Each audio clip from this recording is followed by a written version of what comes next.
Hey guys, IGFC 101 here yet again, bringing you my first commentary, I guess, for my first commentary video for Magic 2013.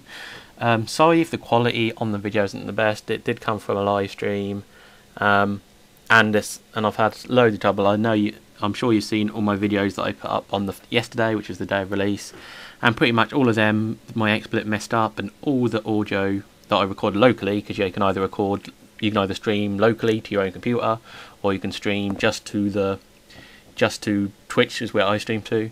And I did both, and it kind of messed up the audio.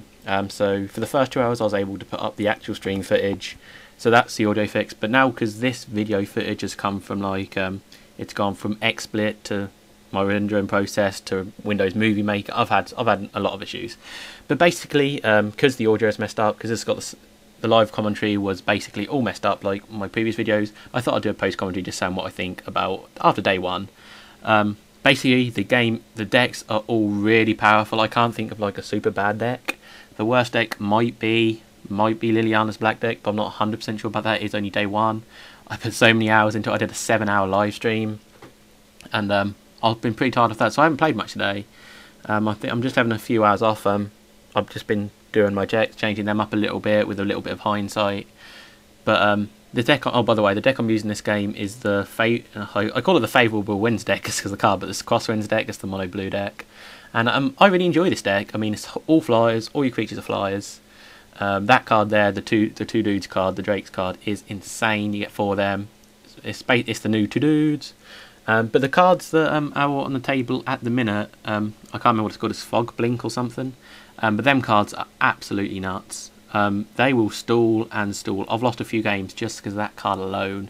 But I'm playing against the Peacekeepers deck, the human deck, the mono white humans deck, the soldier deck. That's a lot. I call that a lot of different things. But I'm not used to doing post commentary, so this is a bit weird. I prefer live commentaries. I think they're more informative. I think they're more. They're just more entertaining in general. And but I'll do the best I can. So basically, this Crosswinds, I really do like this deck. I think there are some really strong cards. At the start of my stream, I went through all the decks because I got it on Xbox. I bought Microsoft points to unlock all the full decks. So I just went through all the decks and just trimmed all the cards. I mean, it was tough. 10 decks, and there's so many good cards in decks. There are some powerful cards, much more powerful than in Magic 2012. And trimming the decks down to a 60 is super tough. Even for a couple of decks, I think I kept 61. I mean, I know Laser like 61, but for a couple of decks I had to, because some of the cards are just so strong. I mean, the Pack Instincts decks, the mono green, that deck is insane. I had no idea at all what to take out. But I got there in the end, and I actually got to rank 1 really early on. I think I must have been one of the first players to get ranked, but I got to number 1, and then I got number 1 later again, and then Laser's been number 1, Daisho's been number 1, so we all shared number 1 about, which is nice on the leaderboard, and it's a little bit of fame for us all, a little bit of fame for Jules' community. But so the Peacekeeper deck, which my opponent is playing, that was one of the easiest to trim down for me, although I've gone through it again, and there's a lot of good cards. I know I keep repeating myself, but some of the cards are insane. But about the game itself, by the way, I love that reverberate and into 4 dudes. There's 4 dudes, but I got a bit greedy there. It could have cost me, but luckily I hit my land drops. And that's one of the main things that I want to talk about in this commentary was the land. I don't think I've seen someone get land screwed once, unless I'm playing against Lades and he's got that acidic slime trick where he just bounces it back to his hand and then destroys my land. But apart from that, I've never seen anyone actually get mana screwed, like from their actual drawing. They normally have a decent amount of lands. And that's the main bit of Magic 2012. A lot of times you did see people get mana screwed. But it seems like they've got an algorithm that is a fail-safe. You'll get the odd occasion where you get a hand, 1 land, get a hand, 1 land. But, I mean, in Magic 2012, sometimes you got hands with 0 land, then a hand with 0 land, and then a hand with 7 land. That I saw happen once. But I don't know what I mean. It's good for the casual players. It's good for everyone, really. But it does kind of, and I guess but it takes away a little bit of the variability out of the game. But if it's going to help improve, I'm more than happy with it. Of course, I don't want to get land screwed personally, and I guess it makes the games more fair when people have got land, so they can play their spells, and it becomes more competitive. But apart from that, I don't know what to. I don't know what to think about the land. At the minute, I'm happy with it. I don't think there's any problem with it being land screwed, but it just takes out a bit of the variability, which I guess is a good thing, and I guess it makes more skill based. Another thing I want to talk about was they've actually introduced an end step, which is absolutely brilliant. One of my main pet hates on Magic 2012 was an opponent pressed Y, so they said, okay, that's it, I'm done, and then you play a spell, and then they have a response to that. That is really annoying. I mean, you can't do that. It's just not in Magic. You can't. That's against the law to play. I mean, oh, that thing just got me so mad in Magic 2012. But they finally fixed that. Once you click that Y button, that is it. You cannot cast any sorceries or creatures. That is it. You're done. So that is fantastic. I mean, it feels a bit more like proper Magic. This is an interesting game, really. Moving on, but just seeing him swing in, and I did want to say I made a mistake through the whole game, which I did point out in the live commentary because this was with the stream. Someone pointed out. All this time, I hadn't been killing his Accorda Paladin. All the time he'd been swinging in with the Accorda Paladin, of course, to get the battle cry, and I hadn't been killing it. And the reason for that is I just went through all his attack creatures looking for the 3 because that was the highest number, and then I just put my is it Fog Blinks? I think it's Fog Blink. My Fog Blinks on them, and of course that's got prevents all damage, and it's not 2 anyway. So his Accorda Paladin survived for like 6 or 7 turns, and when he said that in the stream, I was really mad with myself because that was a really sloppy mistake. But when I noticed that in the stream, luckily he noticed it because I probably wouldn't have noticed it myself, and it could have affected me in this game. But so yes, I've covered the land, I've covered the end step, Mana Leak. Just looking at Mana Leak, I'm glad they've introduced that. That's a pretty cool card. And it does come in handy actually this game. You normally don't want to draw Mana Leaks late on, but it actually came in handy this game. I also want to talk about the game does seem to be a bit glitchy and laggy sometimes. I was in a game with the Goblin deck, and literally the game messed up. A card that I brought up to read was permanently on my screen. I had to go to aerial view to look, but then I couldn't see my lands, and then it was all messed up. So there does seem to be a few glitches and a couple of bugs, but I'm sure they'll sort that in the next patch. I mean, it's a big game, so I'm sure there's always going to be. And this is the moment where I realise, oh my god, that's why I haven't been doing the Accorda Paladin. Someone's calling me, so that is fantastic. Hopefully you can't hear that. I'll answer that in a minute. But what was I on about? Oh yeah, that's when I noticed the Accorda Paladin mistake, okay, and I'll block that now. But my favourite decks probably so far are the Burn. I do like the Burn deck. It's not as good as Unquenchable Fire. I'm sure you all know that I loved my Unquenchable, and I very rarely lost with that deck in Magic 2012. And I was really eager to see what they did with that cut with the Burn. And I think they've done a good job. I mean, there's no Volt Hammers, there is basically an Incinerate, but it's the same. It's a 2-cost, 3 damage to target creature player, instant speed, but the creature can be regenerated. But I haven't really seen too much regeneration. You've got the black equipment. You know, in every deck there's an equipment for each colour that does certain thing. For white it gives vigilance, and then put a +1/+1 counter on it. For green it gives trample. For black it gives regeneration. For red it gives I don't know what, and for blue I think it gives hexproof.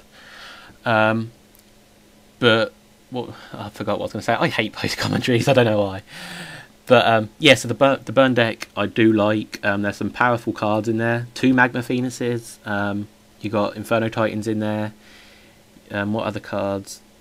There's a lot of 2 of. That's another thing I've noticed. In Magic 2012, if there's a powerful card, there's going to be 1 of. That is it. There's 1 Magma Phoenix. There's 1 Inferno Titan. There's 1 everything. There's just 1.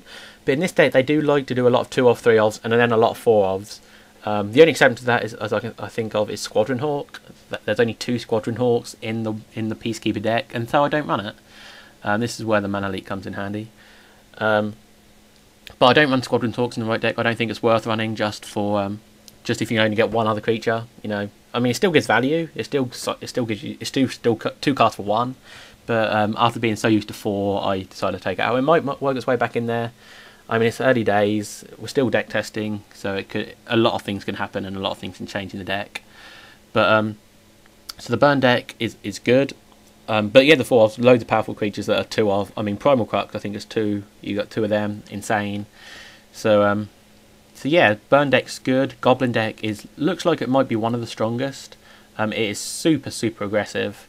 You've got loads of 1 drop, 2 drops, 3 drops, and then you've actually got power late game with some big creatures, and then you'll have a sheer huge number of goblins. That deck is going to be one to watch. I think that is going to be a super strong deck.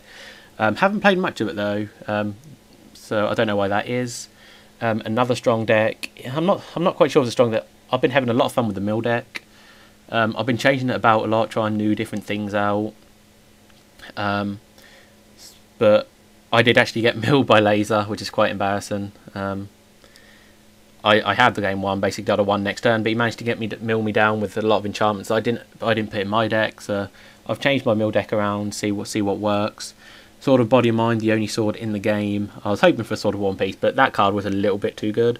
But Body of Mind fits in super well, of course, with the mill deck, because of course if it does combat damage, you put the top 10 cards into your library. Still haven't got a mill win yet. I saw WMG posted a mill win. Lays, of course, beat me with a mill win. The only trouble with that is you have to be up against a good player. You have to be someone who has trimmed their deck down to 60. If you're starting against someone with 100 cards in their deck, the mill deck is going to be absolutely useless, because the only way you're going to win with that deck is to mill. I mean, you've got no large creatures, nothing really. So you got to rely on that. I don't know. It would be good if it said at the start. Well, it's not going to, because you don't know their decks. But if it said how many cards in your opponent's deck there are, but of course that's not going to happen, and I don't recommend it does happen. But that's the trouble playing the mill deck. If you see they're running 100 cards, you might as well leave straight away, because you're not going to win. But so the mill deck is fun. There's some powerful. The 1 drop in that creature though is insane. It's the 1/1, and if the opponent has 10 or more cards in the graveyard, it gets +5/+5. Is it +5? I think it's +5/+5. So counters still, and as you can see here, counters are still a big part. Not as big as in Realm of Illusion, but maybe I shouldn't have made my first proper game of mono blue, because we've had enough of that in Magic 2012. But this deck is, I think it's a cool deck. The whole All Being Flies is an interesting aspect, and the Flog Blinks are just insane. That's probably one of my favourite cards so far. But another one of the strong decks is Pack Instincts. I mentioned that before, that the amount of amount of creatures they have, the amazing amount of cards. Even cards like Prey Upon, Unwall Tracker, where you can fight creatures. Absolutely insane. It's pretty good removal. It's got Primal Cruxes, it's got Primordial Hydra, which that card is the nuts. It is insane. It has Primeval Titan. It has so many things. Even the mid-range creatures are so good. And then you've got the Elves deck. You know from Magic 2012 that I loved my Elves, and I know these Elves aren't as good. They're a lot more slower paced. There's not as many 1-drop, 2-drops. But once you get into it, you've got Blanchwood Armor. You've got Yeva. Yeva is broken nuts. She's got flash and gives all creatures flash. So that's just nuts. So that card is totally insane too. But I can't really say there's a bad deck. I mean, even the Liliana Black deck has Grizzlebrand. It has Pestilence Demon. I managed to play Grizzlebrand against Laser, and then he just instantly murdered it, which is one of the best cards in the game. It's a 3-cost instant kill card, and it's just destroy target creature. Simple as that. No non-black, no non-artifact, no just artifact. It's fantastic. And then this is the card that changes the game around. I've been at one for so long, and then Day of the Dragons. I did make a mistake. I got ahead of myself really. I should have swung in first with my creatures. Hopefully this doesn't affect my recording. Something popped up. But I should have swung in with all my creatures first to get some damage. I could have got through some 6 or 4 damage. But I was just like, oh my god, this is going to win me the game. Because all my creatures come 6/6 dragons, because favourable wins give them +1/+1. So I held on at 1 life for a long time. And then this guy decides, in any second now... I think he decides. I'm pretty sure I remember this. He just says pass go, goes into attack step, and leaves. So that was a pretty fun game. I thought I was at one for ages. The Fog Blinks pretty much won me that game. So the message I want to give out in this game are: Fog Blink is amazing. Goblins are amazing. Pack Instincts are amazing. A lot of really cool, powerful cards, and I'm really looking to plan more of this game. And there's going to be some really entertaining gameplay coming from all the commentators, because this game looks like it's going to be a lot more. I don't know about fast-paced, but a lot more. I don't know. It's going to be interesting to see how the game develops. So I hope you guys enjoyed, and I'll see you guys in my next Magic 2013 video. Later, guys.